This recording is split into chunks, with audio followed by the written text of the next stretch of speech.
You ask Tiger to solve.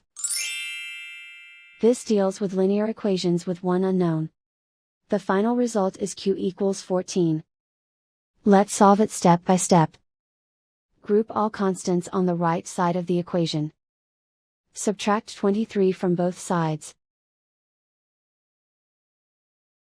Group like terms.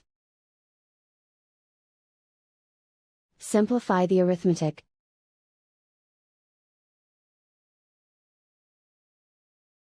Convert the q into a positive number. Multiply both sides by -1. Remove the ones.